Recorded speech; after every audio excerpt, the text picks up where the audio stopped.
안녕하세요. 파락강투에서 제기한 주식쟁이입니다. 우리 선생님들이 보시는 이런 종목들 이렇게 보면은 보기만 하시더라도 상당히 간담이 서늘한데요. 뭐 ELK라는 종목, 이렇게 거래가 정지된 종목들, 다시 말씀드려서 감사 보고서를 통해서 뭐 의견 거절과 같은 그런 결과로 인해서 이제 주식 매매가 정지가 되고, 그리고 그 종목을 매수했던 많은 개인 투자자분들이 이렇게 피해를 보는 그런 경우들이 나타나고 있습니다. 벌써부터 이렇게 감사 보고서와 관련된 내용을 말씀드리는 것은 올해부터 이제 감사 보고서 외부 감사법이 조금 강화가 된 내용에 대해서도 말씀을 드리고요. 그리고 이렇게 거래가 정지되는 종목들은 우리가 실제 연간 감사 보고서는 뭐 내년 3월, 4월쯤에 이제 의무적으로 제출을 해야 되는데, 이렇게 연말이나 연초쯤에 이렇게 보시는 바와 같이 한탕 해먹는, 그래서 거래량을 터트려서 자신들이 갖고 있는 뭐 내부자든 아니면 내부 상황을 잘 알던 그런 사람들이 이렇게 거래량을 터트려 갖고 개인 투자자분들한테 물량을 떠넘기고, 그래갖고 고스란히 그 피해는 일반 개인들이 보게 되는 그런 경우들이 많이 있습니다. 그래서 그런 시점이 이런 연말이나 아니면 연초, 즉 감사 보고서를 제출하기 이전에 그렇게 물량을 개인들한테 넘겨버리는 그런 종목들이 나타나고 있습니다. 그래갖고 이런 EAK 같은 경우도 주권 매매가 정지되기 전에 이렇게 큰 폭의 거래량과 상승, 그렇죠? 이런 종목들, 이렇게 큰 거래량과 거래 정지, 이런 종목들이 많이 나타나고 있습니다.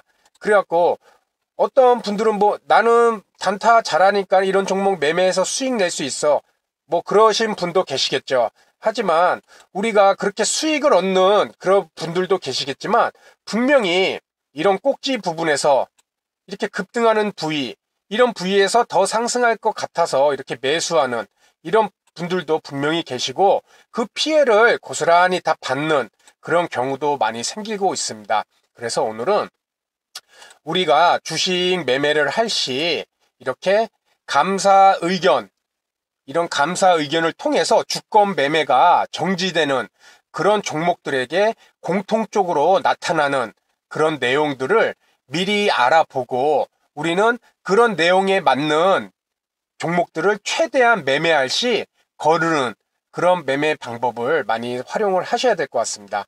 그래서 오늘 먼저 간단하게 말씀드린 첫 번째 내용은 감사 의견 종류와 개정된 주요 내용입니다. 먼저 감사 의견은 이렇게 적정, 한정, 부적정, 의견 거절이 있는데요. 이렇게 의견 거절 같은 경우가 나오면은 이제는 주권 매매가 이제 정지가 되는 거겠죠. 그렇죠. 그래갖고 뭐 10일 안에 미제출 시 뭐 상장 폐지가 된다. 다만 뭐 1년 안에 개선 기간을 부여를 한다. 뭐 이런 식으로 내부 내용이 있는데, 이 내용을 대해서 이제 뭐 적정, 한정, 부적정, 의견 거절, 그래갖고 거기에 관련된 내용은 이 내용으로 보시면 아실 것 같고요.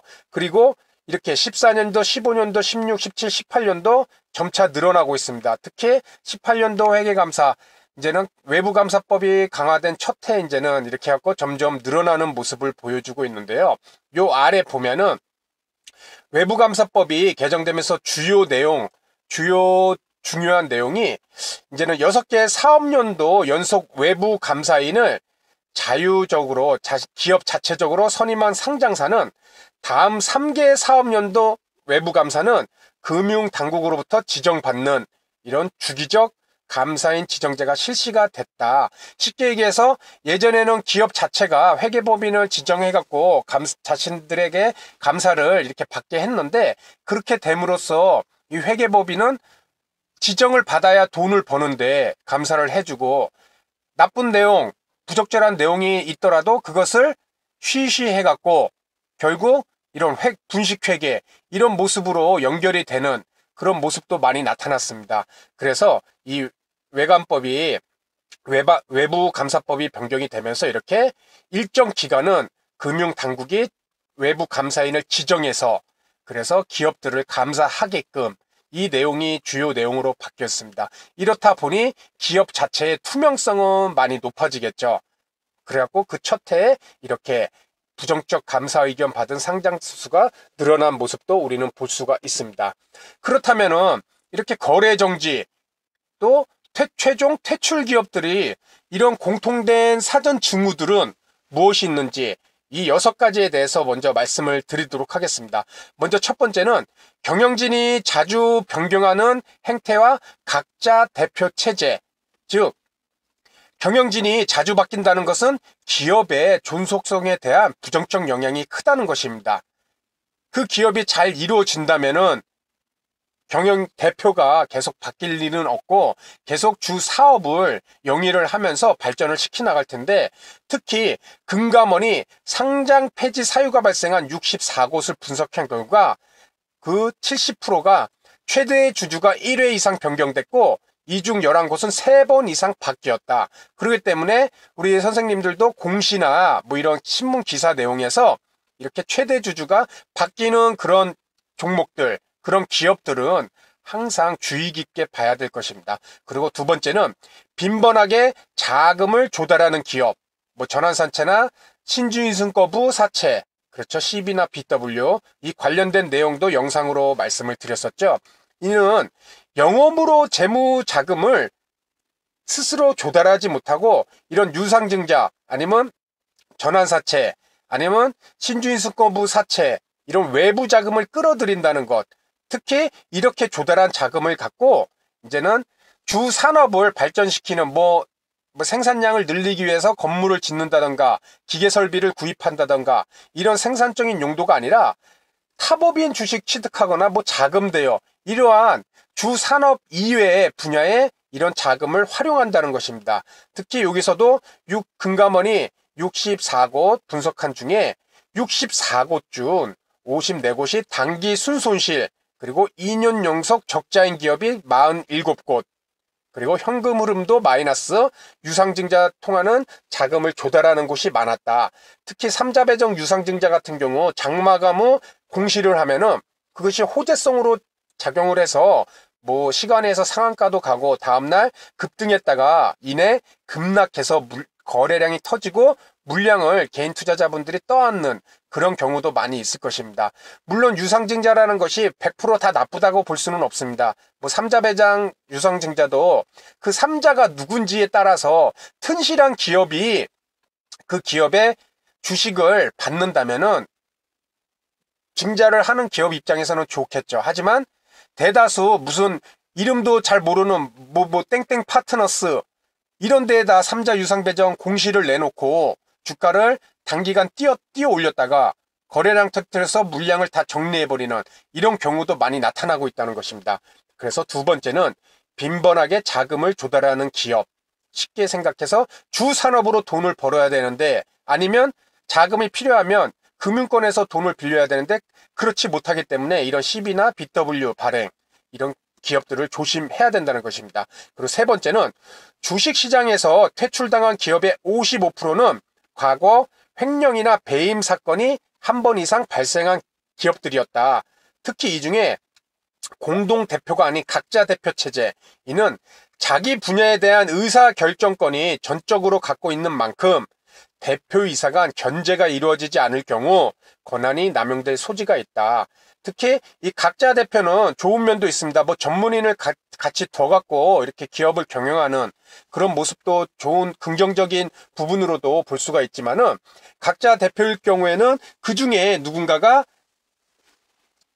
기업에 대해서 자신만의 이득을 위해 이런 횡령이나 배임, 그런 형태도 분명히 나타날 수 있다. 그래서 이렇게 과거에 횡령이나 배임이 발생한 기업들은 앞으로 좋아질 환경이 매우 어렵기 때문에 이런 기업들은 우리가 매매 시 조심해야 될 것입니다.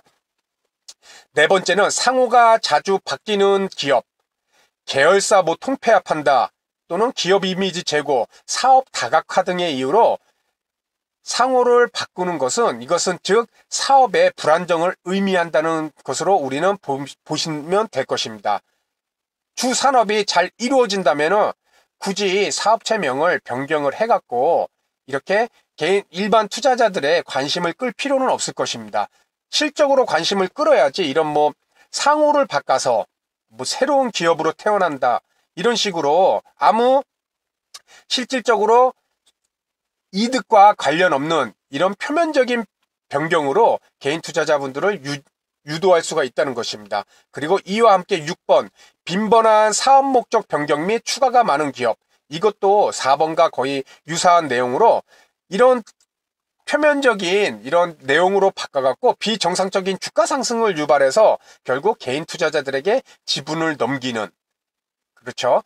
이 내부 사람들은 자신들의 회사가 어떨지 잘 알고 있기 때문에 그런 것이 드러나기 이전에 이런 상호를 바꾸고 또 뭐 사업 목적을 추가하거나 변경하거나 이런 방법을 통해서 주가를 일시적으로 끌어올리고, 그래서 그 물량을 일반 개인 투자자한테 넘기고, 그래서 거래 정지, 뭐 상장 폐지까지 가는 그런 경우가 있다는 것입니다. 그리고 5번째, 불성실 공시로 제재를 많은 받은 기업.